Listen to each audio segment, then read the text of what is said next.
Moi, ce que j'ai commencé par faire, c'est déplacer ma pratique artistique d'un milieu qui était universitaire au départ, vers les plateaux, vers la scène. Les débuts, ils se font à la fois solo et collectivement. J'ai une grosse pratique du travail collectif, avec plein de bandes diverses, dans plein de milieux divers. Il y a eu des gens à Métallu, il y a eu le petit puis le gros milieu des squats de France et de Navarre. Il y a eu, et puis il y a eu progressivement le milieu danse-théâtre qui a commencé à s'intéresser à mon travail, à notre travail, avec des pièces comme Métrage variable, qui était mon premier solo, avec qui était une co-création avec Antoine Lefort, avec qui j'ai aussi fait Germinal par la suite. Le parcours, il est plutôt à la fois celui d'un autodidacte du théâtre, c'est-à-dire que je ne suis pas passé par une formation classique, mais je suis passé par tous les métiers, y compris charger les camions et les décharger, ce qui était très gai. Et aujourd'hui, je me définis comme metteur en scène, comme auteur, comme comédien. Il se trouve que j'ai jamais joué quelque chose que je n'avais pas écrit. Et puis j'ai une pratique de plasticien qui est marginale et qui se retrouve dans la construction des scénos, qui est une partie du travail à laquelle je tiens beaucoup. Par exemple, pour les termes, ça a été vraiment un boulot assez joyeux, ou dans le cadre de la construction de la scéno de Germinal, où on a tous un peu mis notre grain de sel. Et puis corps diplomatique, plus récemment. Je pense que ma pratique, c'est essentiellement une pratique qui s'organise autour d'un geste d'écriture d'abord, et de conception des lois qui régiront l'opération artistique en cours, que ce soit une performance, que ce soit du théâtre, que ce soit peut-être un genre de la danse, qui sait.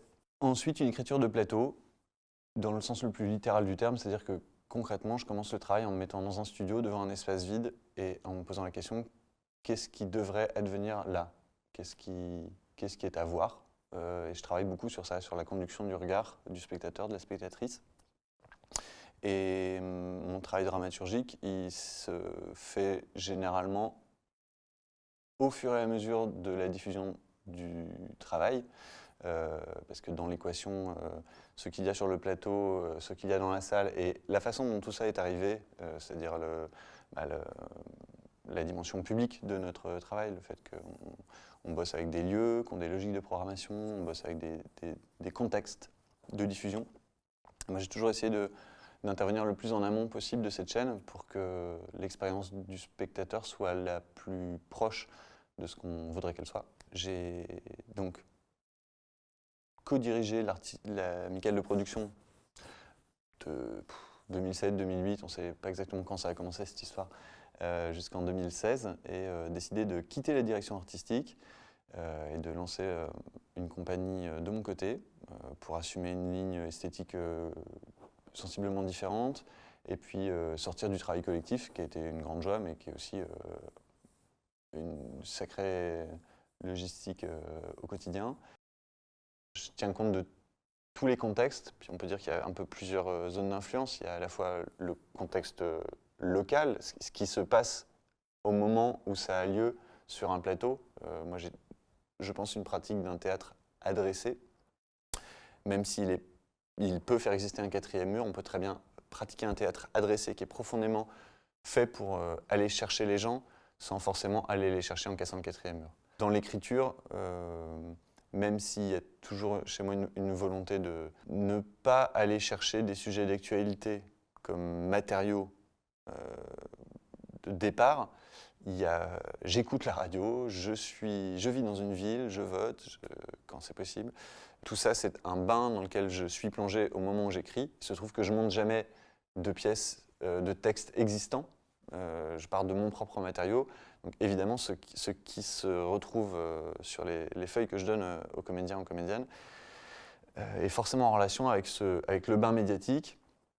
Quand bien même je déciderais de m'en séparer totalement, ce que je ne ferai pas, ça a une influence.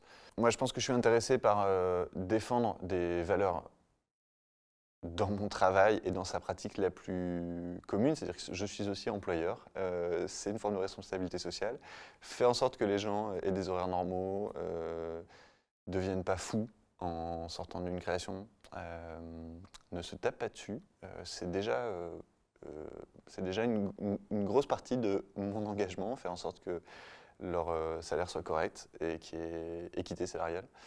Ça, c'est déjà une partie du travail. Et ensuite, comme je le disais, il y a vraiment un désir de radicalité esthétique chez moi qui peut-être peut créer, ce serait sans doute ma grande naïveté, une forme d'exemplarité. Par exemple, dans l'écologie militante, on parle d'exemplarité, on dit le simple fait de, en tant que citoyen, avoir une série de gestes qui visent à la préservation de l'environnement, par porosité dans notre entourage, ça a un effet. Bon, je pense que cette radicalité esthétique, le fait de faire le moins de compromis possible, ou en tout cas de les faire au service de la défense de cette radicalité, c'est la nature même de mon engagement.